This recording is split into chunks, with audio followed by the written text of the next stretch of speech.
সেবার কলেরার মোড়কে বাতাসপুর গ্রামটা ধ্বংস হয়ে যাওয়ার মতো হয়েছিল। সেকালে গ্রামে ঘরে এই রোগ একবার ঢুকলে গ্রামকে গ্রাম উজাড় হয়ে যেত। বাতাসপুরের পাশের গ্রামে আমার এক মেসোমশাই থাকতেন। তিনি ছিলেন একজন ডাক্তার। তার মুখে গল্পটা যেমন শুনেছিলাম ঠিক তেমনিভাবেই বলছি। তখন শ্রাবণ মাস, সকাল থেকেই সেদিন প্রচণ্ড দুর্যোগ চলছে। সেই দুর্যোগে সারাদিন রোগী দেখে রাত্রিবেলা ক্লান্ত হয়ে ঘুমোচ্ছি। এমন সময় হঠাৎ দরজার কড়া নাড়ার শব্দ। ঘুম ভেঙে উঠে বসলাম। হ্যারিকেনটা জেলে আমি সাড়া দিলাম। কে? বাইরে থেকে কোনো উত্তর এলো না। তাই আবার জিজ্ঞেস করলাম, কে ডাকে? এবার উত্তর এলো, আমি সনাতন। একবার দরজাটা খুলুন না ডাক্তারবাবু। সনাতন বাতাসপুরে থাকে। কাল ওর স্ত্রী কলেরায় মারা গেছে। কিন্তু এত রাতে সনাতন আবার এসেছে কেন? তবে কি আবার নতুন করে কারোর অসুখ করলো? এই অঞ্চলে ডাক্তার বলতে আমি একাই। কিন্তু ভাগ্যের এমনই পরিহাস যে এই মহামারীতে একটি রোগীরও আমি প্রাণ রক্ষা করতে পারিনি। সেই জন্য কারোর বাড়ি যেতে লজ্জায় আমার মাথা কাটা যাচ্ছে। অথচ ডাক্তার হিসেবে রোগীর বাড়ি থেকে কল পেয়ে না গিয়েও থাকতে পারছি না।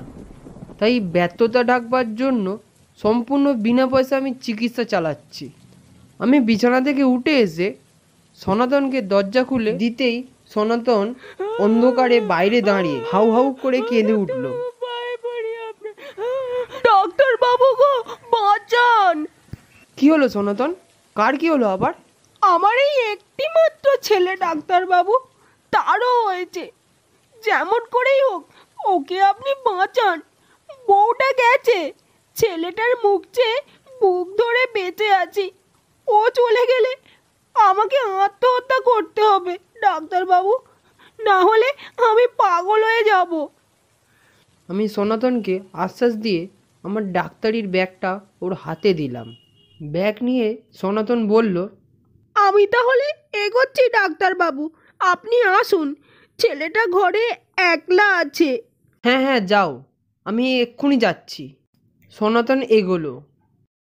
আমি চালাঘর থেকে আমার গাড়িটাকে বার করলাম। তারপর আমি বাতাসপুরের দিকে চললাম। রাত তখন 1:30 বাজে। দুর্যোগ খুব বেশি না হলেও ঝিমঝিম অনবরতই চলছে। মাঝে মাঝে বিদ্যুৎ চমকাচ্ছে, গুড়গুড় করে মেঘও ডাকছে মাঝে মাঝে। শ্যাওড়া, বাবলা ও খেজুর গাছের গা ঘেঁষে আমি মেঠো পথে গাড়ি চেপে চলেছি। কিছুটা পথ আসার পর হঠাৎ মনে হলো, তাই তো সনাতন কোথায় গেল? ও আমার আগে গেলেও পায়ে হেঁটে গেছে, কিন্তু আমি চলেছি গাড়ি চেপে। এতক্ষণে তো ওকে ধরে ফেলার কথা। যাই হোক, বাতাসপুরে ঢোকার মুখে একটা খাল আছে। সেই খালের ধারে এসে থামলাম আমি। এইখানে একটা গাছের নিচে গাড়িটা রেখে একটা সাঁকো পার হয়ে ওপারে গেলাম। খালের দুপাশে কালকা সন্ধে ও বেড়াকলমির ঝোপ। সাঁকো পেরোতেই শুনতে পেলাম অন্ধকারে ঝোপের ভেতর থেকে কে যেন ডুগরে কেঁদে উঠল, ডাক্তারবাবু, ছেলেটা বাঁচবে তো? গায়ের লোম খাড়া হয়ে উঠল আমার। শরীরের সমস্ত রক্ত যেন হিম হয়ে গেল। এই যে সনাতনের বউ সৌদামিনীর গলা, যে সৌদামিনীকে আমি আমার ডাক্তারি বিদ্যা প্রয়োগ করেও বাঁচাতে পারিনি। কাল দুপুরে আমার চোখের সামনে সে মারা গেছে। গাঁয়ের লোকেরা মুখাগ্নি করে কাল যাকে খালের জলে ভাসিয়ে দিয়েছে, সেই সৌদামিনী ছেলের অসুখের জন্য হাহাকার করে উঠল কি করে? এমন সময় হঠাৎ সনাতনের দেখা না পেলে হাটফেলি করে ফেলতাম। সনাতন একটা হারিকেন নিয়ে এসে বলল, তাড়াতাড়ি পা চালিয়ে আসুন ডাক্তারবাবু, ছেলেটা কেমন করছে। আমি ভীত হয়ে বললাম, কিন্তু সনাতন, একটু আগে তোমার বউয়ের গলায় কে যেন? ওসবে কান দেবেন না ডাক্তারবাবু, ওরকম অনেক কান্নাই শুনতে পাবেন এবার থেকে। সারা গা উজাড় হয়ে গেল, মানুষের আত্মাগুলো সব যাবে কোথায়? তাড়াতাড়ি আসুন।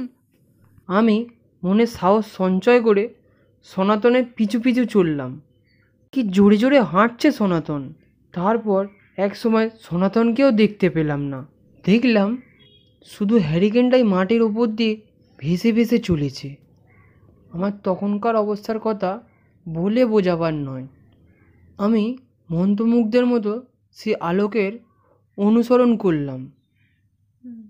এক সময় আলোটাও মিলিয়ে গেল। আমি তখন সনাতনের ঘরের সামনে দাঁড়িয়ে আছি। ঘরটা অন্ধকার। ঘরের সামনে দাঁড়িয়ে ভয় ভয়ে কাঁপা গলায় ডাকলাম, সনাতন, সনাতন।